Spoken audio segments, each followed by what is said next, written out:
الحمد لله نحمده ونستعينه ونستغفره ونؤمن به ونتوكل عليه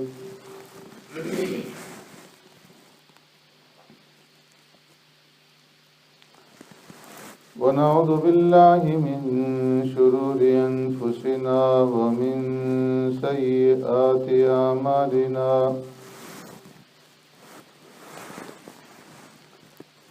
من يهده الله فلا مضل له ومن يضلله فلا هادي له ونشهد أن لا إله إلا الله وحده لا شريك له ونشهد أن سيدنا ونبينا ومولانا محمدا عبده ورسوله أرسله الله إلى كافة للناس بشيرا ونذيرا وداعيا إلى الله بإذنه وسراجا منيرا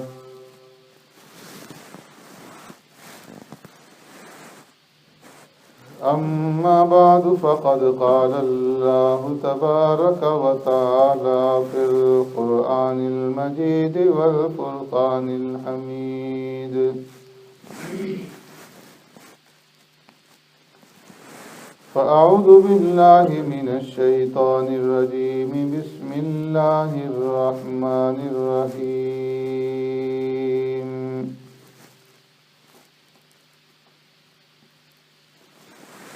والذين لا يشهدون الزور وإذا مروا باللغو مروا كراما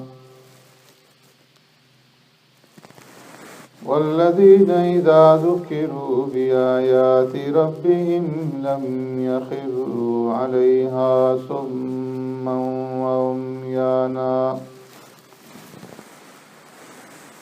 صدق الله مولانا العظيم يا رب صل وسلم دائما أبدا على حبيبك خير الخلق كلهم هو الحبيب الذي ترجى شفاعته بكل هول من الأهوال مقتحم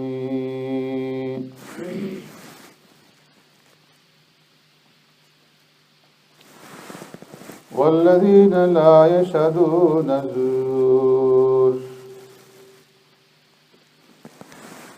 اور وہ لوگ جو نہیں گواہی دیتے جھوٹی وَإِذَا مَرُّوا بِاللَّغْوِ مَرُّوا كِرَامًا اور جب گزر ہوتا ہے ان کا بیہودہ مجلسوں سے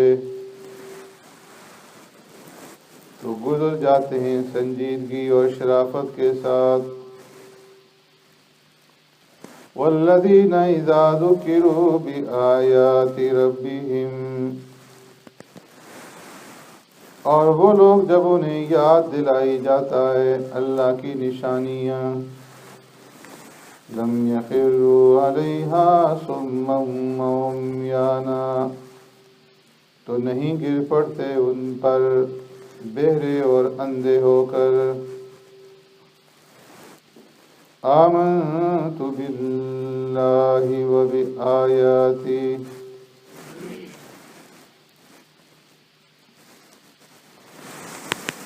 میرے محترم دوستوں بزرگوں بھائیوں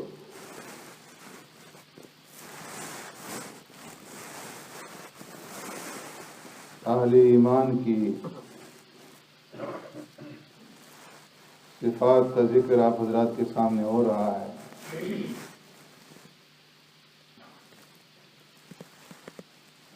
جو آیات اس وقت تلاوت کی ہیں ان میں 3 صفات عباد الرحمن کی بیان کی گئی ہیں۔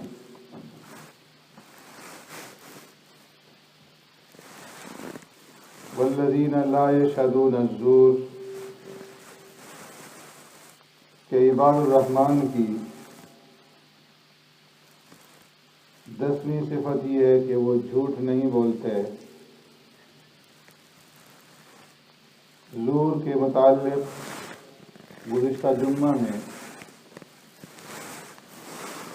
نے آپ حضرات کے سامنے عرض کر دیا تھا کہ اس سے مراد کفر بھی ہے، شرک بھی ہے، جھوٹ بھی، جھوٹی گواہی بھی، اور بیہودہ مجلسیں بھی، گانے بجانے کی محفلیں بھی، یہ ساری چیزیں زور کی اندر شامل ہیں۔ یہ بھی عرض کر دیا تھا کہ جھوٹ ایسا گناہ ہے کہ جس کو پیارے پیغمبر صلی اللہ علیہ وسلم نے اکبر الکبائر میں ذکر فرمایا، اور شرک کے ساتھ ملا کر کے اس کا ذکر ہوا، اور جھوٹ ایسا حرام ہے کہ زمانہ جاہلیت میں باوجود اس کے کہ وہ لوگ ہر طرح کی برائیوں کے اندر مبتلا تھے، لیکن پھر بھی جھوٹ سے اپنے آپ کو بچاتے تھے اور جھوٹ نہیں بولتے تھے۔ آج ہم نے اسلام کو صرف نماز اور روزہ تک محدود کر دیا ہے، اور دیگر معاملات میں ہم جو جھوٹ بولتے ہیں اس کو دین کا حصہ نہیں سمجھتے، اس لیے جھوٹے سرٹیفکیٹ بھی بنائے جاتے ہیں، جھوٹی گواہی بھی دی جاتی ہے۔ تو فرمایا کہ جھوٹ ایسا گناہ ہے کہ سرکار دو عالم صلی اللہ علیہ وسلم نے فرمایا کہ ایک بچے کے ساتھ بھی، جو دودھ پیتا بچہ ہے، اس کے ساتھ بھی جھوٹ نہ بولو اور اس کے ساتھ بھی وعدہ خلافی نہ کرو۔ آپ صلی اللہ علیہ وسلم نے ایک عورت کو دیکھا جو چھوٹے بچے کو اپنے پاس بلا رہی تھی اٹھانے کے لیے، وہ اس کے قریب نہیں آ رہا تھا، تو ماں اسے کہہ رہی تھی، بیٹے میرے پاس آؤ، میں تمہیں چیز ہی دیتی ہوں۔ آپ صلی اللہ علیہ وسلم نے سنا تو اس عورت سے فرمایا کہ کیا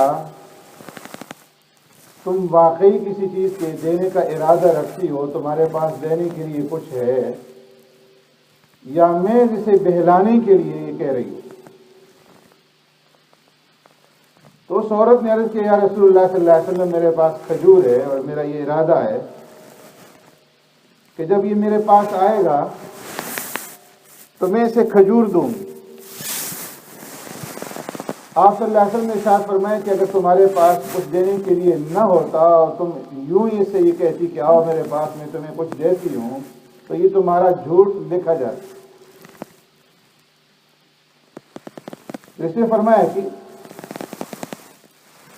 جھوٹ اکبر الکبائر میں سے، بڑے گناہوں میں سے، اور پیارے پیغمبر صلی اللہ علیہ وسلم نے فرمایا کہ مذاق کے اندر بھی جھوٹ مت بولو، بلکہ شدید وعید بیان فرمائی سرکار دو عالم صلی اللہ علیہ وسلم نے کہ ایسے لوگوں کے لیے دردناک عذاب ہے کہ جو لوگوں کو ہنسانے کے لیے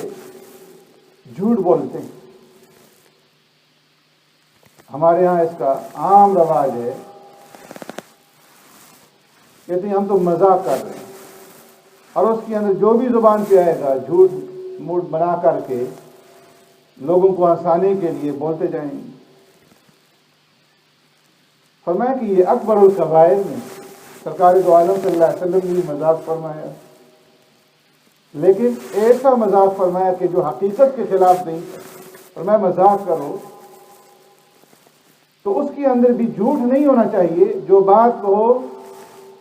وہ حقیقت کے خلاف نہ ہو، امر واقع کے خلاف نہ ہو۔ آپ صلی اللہ علیہ وسلم کے پاس ایک بوڑھی عورت آتی ہیں، عرض کرتی ہیں یا رسول اللہ صلی اللہ علیہ وسلم میرے لیے دعا فرمائیے کہ اللہ مجھے جنت میں پہنچا دے۔ آپ صلی اللہ علیہ وسلم نے عذرائے مذاق اس سے فرمایا کہ بوڑھی عورتیں جنت میں نہیں داخل ہوں گی۔ وہ رونے لگی۔ آپ صلی اللہ علیہ وسلم نے وضاحت فرمائی اپنی بات کی کہ میرا کہنے کا مقصد یہ ہے کہ جنت میں جو بھی عورت جائے گی وہ جوان ہو کر کے جائے۔ دنیا کے اندر جو بوڑھیاں بھی ہیں یہ بھی جوان کر دی جائیں گی، اور 33 برس کی عمر میں تمام اہل جنت جنت کے اندر داخل ہوں گے۔ تو مذاق فرمایا لیکن حقیقت کے خلاف نہیں۔ ایک دیہاتی صحابی سرکار دو عالم صلی اللہ علیہ وسلم کے پاس حاضر ہوتے ہیں اور عرض کرتے ہیں یا رسول اللہ صلی اللہ علیہ وسلم مجھے اونٹنی دے دیجیے۔ آپ صلی اللہ علیہ وسلم نے ارشاد فرمایا کہ میں تمہیں اونٹنی کا بچہ دوں گا۔ اس نے عرض کیا یا رسول اللہ میں اونٹنی کے بچے سے کیا کروں گا، مجھے تو سواری کے لیے بار برداری کے لیے اونٹ چاہیے۔ تو آپ صلی اللہ علیہ وسلم نے فرمایا کہ تمہیں جو بھی اونٹ دیا جائے گا وہ کسی نہ کسی اونٹنی کا بچہ ہی تو ہوگا۔ مذاق فرمایا لیکن ایسا مذاق کہ جو حقیقت کے خلاف نہیں تھا۔ اس لیے فرمایا کہ جھوٹ سے اپنے آپ کو بچاؤ، اور جو جھوٹی گواہی ہے جھوٹی شہادت ہے فرمایا یہ تو اس سے بھی زیادہ بڑھ کر کے بڑا گناہ ہے۔ ایک آدمی کسی کو میڈیکل سرٹیفکیٹ بنا کر کے دیتا ہے، جھوٹی گواہی دے رہا ہے، وہ بیمار نہیں، کریکٹر سرٹیفکیٹ بنا کر کے دیتا ہے، تو اس کے اندر فرمایا کہ اگر وہ امر واقع کے خلاف ہے تو کئی طرح کے گناہ ہیں۔ وہ آدمی اس کے اخلاق سے، اس کے کردار سے، اس کے کریکٹر سے واقف نہیں ہے، اور اس کو وہ سرٹیفکیٹ بنا کر کے دیتا ہے، وہ آگے جا کر کے کسی اور کو پیش کرتا ہے اور وہ اس کے اوپر اعتماد کرتا ہے، اسے کوئی کام دے دیتا ہے کہ یہ تو قابل اعتماد انسان ہے، اچھے اخلاق اور کردار والا انسان ہے، اور پھر اس کے ذریعے سے اس کو کوئی نقصان پہنچ جاتا ہے، تو فرمایا کہ جس نے اس کو بنا کر کے یہ سرٹیفکیٹ دیا وہ بھی اس نقصان کے اندر برابر کا شریک۔ ایک آدمی عدالت کے اندر گواہی دیتا ہے اور جھوٹی گواہی دیتا ہے، اس کے نتیجے میں کسی کو سزا ہو جاتی ہے، کو نقصان پہنچتا ہے، تو فرمایا کہ وہ اس جرم کے اندر، اس گناہ کے اندر، اس نقصان کے اندر برابر کا شریک۔ آج ہمارے یہاں عدالتی نظام کو دیکھا جائے، جھوٹ جو ہے اس قدر رچ بس چکا ہے معاشرے کے اندر کہ عام طور پر لوگ جب آپس میں بات چیت کرتے ہیں تو کہتے ہیں بھائی تم عدالت میں تھوڑے ہی کھڑے ہو، یہاں پر سچی سچی بات بتا دو۔ عدالت میں جھوٹ بولنا گویا کہ عدالت جو ہے وہ جھوٹ بولنے کا ایک مرکز بن چکا ہے کہ یہاں پر تو تم سچی بات کہہ دو، جب عدالت میں جاؤ گے تو جھوٹ بول دینا، تو یہاں عدالت میں نہیں ہو۔ اسلام نے جھوٹی گواہی سے شدت کے ساتھ منع فرمایا۔ اللہ رب العزت نے فرمایا یا ایھا الذین آمنوا کونوا قوامین بالقسط شہداء للہ ولو علی انفسکم او الوالدین والاقربین۔ اے ایمان والو کونوا قوامین بالقسط، سچی گواہی دو، سچی گواہی دینے کے لیے کھڑے ہو جاؤ اللہ کی رضامندی اور اس کی خوشنودی حاصل کرنے کی۔ وَلَوْ عَلَىٰ أَنفُسِكُمْ، اس بات کی پرواہ نہ کرو کہ وہ گواہی خود تمہاری ذات کے خلاف ہو، تمہارے اقرار کے خلاف ہو، تمہاری اپنے نفس کے خلاف ہو، اَوِ الْوَالِدَيْنِ وَالْأَقْرَبِينَ، تمہارے ماں باپ کے خلاف ہو، تمہارے عزیز اقارب رشتہ داروں کے خلاف ہو۔ جب تمہیں گواہی دینی پڑے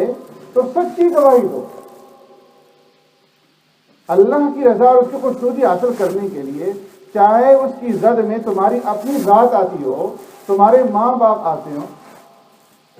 اگر شریعت کا حکم تمہارے ماں باپ کے بھی خلاف ہے اور تمہیں ان کے خلاف گواہی دینی پڑے تو اس کے اندر ذرا بھی ہچکچاؤ مت۔ والاقربین، تمہارے رشتہ دار ہیں، تمہارے دوست احباب ہیں، تو ایک طرف تمہارے رشتہ دار ہیں، قریبی کے رشتے ہیں، ماں باپ کا رشتہ ہے، اور دوسری طرف تمہیں گواہی دینی ہے، تو فرمایا کہ عدل اور انصاف کا راستہ اختیار کرو، سچی گواہی دو اگرچہ وہ خود تمہارے خلاف ہو، تمہارے ماں باپ اور رشتہ داروں کے خلاف۔ إِن يَكُنْ غَنِيًّا أَوْ فَقِيرًا فَاللَّهُ أَوْلَىٰ بِهِمَا، فرمایا گواہی دیتے وقت اس بات کا بھی خیال نہ رکھو کہ جس کے بارے میں تم گواہی دے رہے ہو وہ مالدار ہے، تو تم اس خیال سے گواہی کے اندر نرمی کرو یا جھوٹ بولو کہ یہ تو مالدار آدمی ہے، اس کا لحاظ رکھنا چاہیے تاکہ کل یہ ہمارے کام آئے۔ او فقیر، یہی تو غریب ہے، اس کو اور زیادہ دباؤ، اس کے خلاف گواہی دو۔ فرمایا فاللہ اولیٰ بہ، ایک طرف تمہارے رشتہ دار ہیں، تمہارے ماں باپ ہیں، تمہارے رشتہ دار ہیں، یا کوئی مالدار ہے یا غریب ہے، فاللہ اولیٰ بہما، دوسری طرف تمہارا ان سے تعلق ہے، تو فرمایا کہ تمہارے تعلق سے اللہ کا تعلق زیادہ بڑھ کر کے، تمہارا اتنا تعلق ان کے ساتھ نہیں ہے جتنا اللہ کا ہے۔ کیوں؟ اس لیے کہ اللہ تو خالق ہے، اور تمہارا جو ان کے ساتھ رشتہ ہے، تعلق ہے، وہ بھی تو اللہ کا دیا ہوا ہے، اور اللہ کا جو ان کے ساتھ تعلق ہے وہ کسی کا دیا ہوا نہیں ہے۔ تو اس لیے جب اللہ کا تعلق ان سے زیادہ ہے اور اللہ اس تعلق کے باوجود یہ چاہتے ہیں کہ ان کے بارے میں سچی گواہی دی جائے، اگرچہ وقتی طور پر مصلحت کے خلاف ہے، اس کا نتیجہ ان کے خلاف نکلتا ہو، لیکن ان کی بھلائی اور ان کی مصلحت اسی کے اندر ہے کہ سچی گواہی دی جائے۔ فلا تتبعوا الہویٰ، اس لیے فرمایا کہ تم اپنی خواہشات کے پیچھے مت چلو، اور خواہشات کے پیچھے چل کر کے سچی گواہی سے اعراض مت کرو۔ معاشرے کے اندر انسان دو چیزوں کی وجہ سے، دو باتوں کی وجہ سے سچی گواہی سے اعراض کرتا ہے، یا تو ایک طرف اس کے رشتہ دار ہوتے ہیں، اس کے اپنے ذاتی منافع ہوتے ہیں، تعلق دار ہوتے ہیں، یا انسان جو ہے زیادتی کرتا ہے دشمنی کی وجہ سے، کہ کسی کے ساتھ عداوت ہے، دشمنی ہے، مخالفت ہے، اس کو نیچے دکھانا ہے تو اس کے خلاف قدم اٹھاتا ہے۔ اللہ نے دونوں چیزوں کو بیان فرما دیا کہ اگر گواہی دینے میں ایک طرف تمہاری ماں باپ، رشتہ دار، تعلق دار ہوں، تب بھی تم سچی گواہی سے اور عدل انصاف سے اعراض نہ کرو۔ اور دوسری مقام پہ سورہ مائدہ کے اندر فرما دیا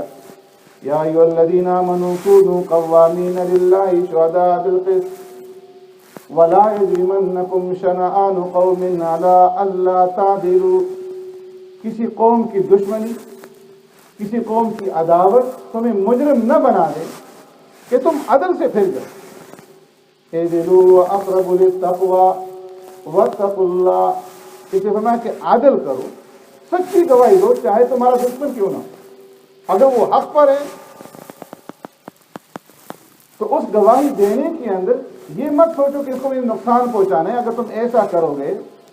تو تم اللہ کی رضا کی خاطر وہ کام نہیں کرو گے، اللہ کی خوشنودی کے لیے وہ کام نہیں کرو گے، اور تم گواہی دینے کے لیے کھڑے ہو کس لیے کہ اللہ کی خوشنودی حاصل ہو جائے۔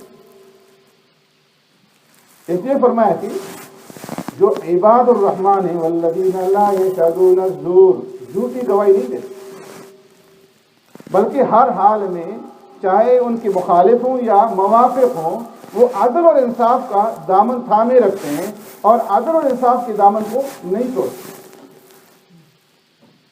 آج اگر ہم اپنا نظام دیکھ لیں، ہمارا جو عدالتی نظام ہے پورا کا پورا سسٹم خراب ہے۔ اگر کسی جگہ پہ کوئی واقعہ ہو جاتا ہے تو جو موقع کے گواہ ہوتے ہیں وہ 5-10% بھی مہیا نہیں ہوتے،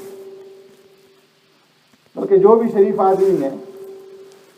جہاں پر بھی کوئی ایسا واقعہ ہوتا ہے وہ دیکھتا ہے تو وہاں سے کھسک جاتا ہے، اپنے آپ کو نکال لیتا ہے کہ کہیں میں گواہی کے اندر نہ پھنس جاؤں۔ کیوں؟ اس لیے کہ وہ جانتا ہے کہ گواہوں کے ساتھ عدالتوں کے اندر کیا کیا جاتا ہے۔ اگر کوئی آدمی سچی گواہی دینے کے لیے آگے بڑھتا ہے، اول تو پولیس والے اس کو اتنا تنگ کرتے ہیں، طرح طرح کے سوالات، بار بار ان کو تھانوں کے اندر بلانا، اور پھر جب معاملہ عدالت تک پہنچتا ہے تو وہاں پر تاریخوں پہ تاریخیں دی جاتی ہیں، پیشی پہ پیشی لگتی ہے، اور پھر وکیلوں کی عجیب قسم کی جرح کا اسے سامنا کرنا پڑتا ہے۔ اس لیے فرمایا کہ جب آدمی سچے طریقے سے گواہی دینا بھی چاہے تو وہ بھی نہیں دیتا، اور جو دینے کے لیے آگے بڑھتا ہے تو آئندہ کے لیے اپنی نسلوں کو یہ وصیت کرتا ہے کہ کبھی گواہ نہ بنے۔ قرآن نے اس کے اوپر بھی نظر رکھی، ایک طرف حکم دیا کہ وَلَا تَكْتُمُوا الشَّهَادَةَ وَمَن يَكْتُمْهَا فَإِنَّهُ آثِمٌ قَلْبُهُ، کہ دیکھو گواہی کو مت چھپانا، جہاں تمہیں گواہی دینی پڑے تو گواہی دو۔ وَمَن يَكْتُمْهَا، جس آدمی نے گواہی جاننے کے باوجود گواہی کو چھپا لیا، فَإِنَّهُ آثِمٌ قَلْبُهُ، اس کا دل گناہگار ہے، اس نے جرم کیا۔ اور دوسری طرف فرما دیا کہ دیکھو اگر کوئی آدمی گواہی دیتا ہے وَلَا يُضَارَّ كَاتِبٌ وَلَا شَهِيدٌ، تو نہ تو کاتب کو جو تحریر کرنے والا ہے، جو کسی تحریر کا گواہ ہے، اس کو کوئی نقصان پہنچاؤ، ولا شہید، اور نہ گواہ کو نقصان پہنچاؤ، بلکہ دونوں کا خیال رکھو، ان کو تحفظ فراہم کرو۔ تو اس لیے فرمایا کہ اہل ایمان جو ہیں، عباد الرحمن جو ہیں، والذین لا یشہدون الزور، وہ کبھی جھوٹی گواہی نہیں دیتے، بلکہ ہر موقع پہ چاہے ان کے مخالفین ہوں یا ان کے موافقین ہوں، عدل اور انصاف کا دامن جو ہے وہ تھامے رکھتے ہیں۔ سبحانک اللہم و بحمدک، نشہد ان لا الہ الا انت، نستغفرک۔